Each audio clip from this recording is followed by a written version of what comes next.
یقین رکھو اللہ راضی ہوگا اور بہت جلد تم ان روتی آنکھوں سے اپنا بدلتا نصیب دیکھو گے۔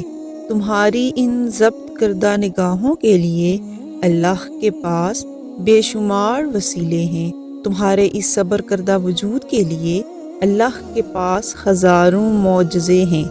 جب وہ تمہارے سوچے ہوئے ارادوں میں شکست دیتا ہے تو پھر وہ تمہیں اپنی قدرت دکھاتا ہے۔ ڈرو نہیں، وہ دعاؤں کا ضیاع نہیں کرتا، تمہیں اپنے راستے سے چلا کر تمہاری منزل تک لے کے جاتا ہے۔ یہ دیری تو اس کی محبت کا نرالا سا انداز ہے۔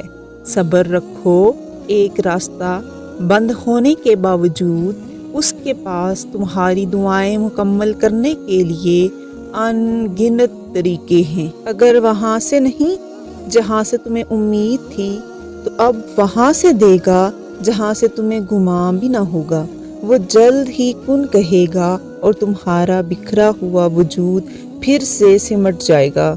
جانتے ہو اللہ دعائیں کبھی بھی ادھوری نہیں رہنے دیتا، بس کبھی کبھار وہ چاہتا ہے کہ اس کا بندہ اسے منائے، اسے لاڈ کرے، اسے راضی کرے، اور ہو بھی کیوں نہ، یہ چاہتیں، یہ عقیدتیں، یہ محبتیں حق ہے اس کا، وہی اکلوتا حقدار ہے ان کا۔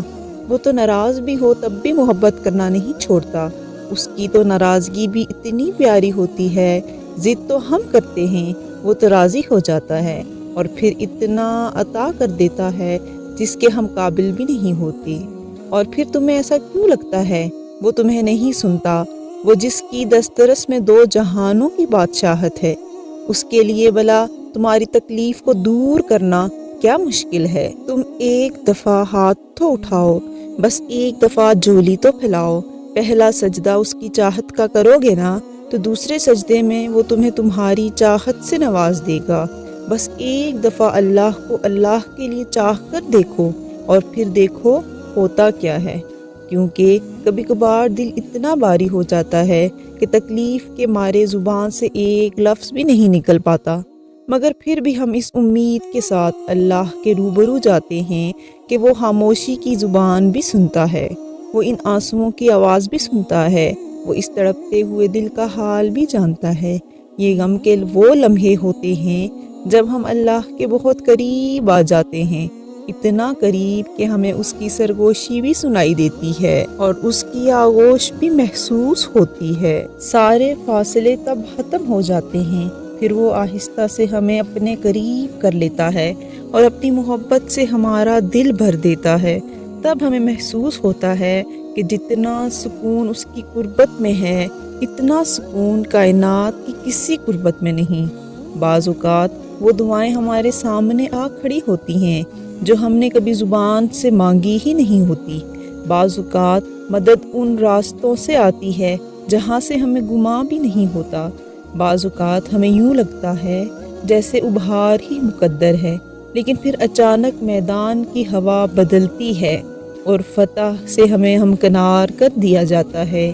بعض اوقات وہ ہماری التجائیں یوں قبول کرتا ہے کہ جو چاہیے ہوتا ہے اس سے ہمیں دور کر دیتا ہے، کیونکہ جن چیزوں کی ہم چاہ کرتے ہیں وہ ہمیشہ اچھی نہیں ہوتی۔ بعض اوقات وہ ہماری نافرمانی کے بعد بھی ہمیں اتنا عطا کر دیتا ہے کہ دل ندامت کے مارے شرمسار ہو جاتا ہے۔ سمجھنے کی بات صرف یہ ہے، جو ملتا نہیں وہ ہمارے حق میں بہتر ہوتا ہے۔ اسے کوئی چھین نہیں سکتا، جو اللہ نے دور کر دیا اسے کوئی واپس دے نہیں سکتا۔ ہمیشہ وہ نہیں میسر ہوتا جو دل کو بھاتا ہے، لیکن وہ ضرور میسر ہوتا ہے جس کی ہمیں ضرورت ہوتی ہے۔ مصلحتیں ہماری سوچ سے بہت مختلف ہوتی ہیں۔ جب ہماری نیت صاف ہوتی ہے تو اللہ دیر سے ہی صحیح مگر ہمیں وہ ضرور عطا کرتا ہے جس پر ہمارا دل مطمئن ہوتا ہے۔ اللہ انصاف کرنے والا ہے، وہ کبھی اپنے بندوں کے ساتھ ناانصافی نہیں کرتا، وہ معاف کرنے والوں کو معاف کرتا ہے، یقین رکھنے والوں کے لیے معجزے کرتا ہے، محبت کرنے والوں کو اپنی محبت سے نوازتا ہے۔ سب سے بڑھ کر یہ کہ وہ کسی کو بھی خالی ہاتھ نہیں لوٹاتا، انہیں بھی نہیں جو اس کو مانتے نہیں۔ اور اللہ تعالیٰ قرآن پاک میں ارشاد فرماتا ہے، جس نے آسمان اور زمین اور جو کچھ ان میں ہے 6 دن میں بنایا، پھر عرش پر قائم ہوا، وہ رحمان ہے۔ پس جو کام تمہارے لیے ہزاروں سالوں کی بات ہے، وہ اللہ کے نزدیک صرف ایک حکم کا قصہ ہے۔ پھر صبر رکھو اور انتظار کرو، جو مل گیا اس پر مطمئن رہو، اور جو اب تک ملا نہیں اس کے لیے دعا کرتے رہو، وہ سنے گا، ضرور سنے گا، کیونکہ یہاں تو قصہ ہی یقین کا ہے۔ کون سا یقین؟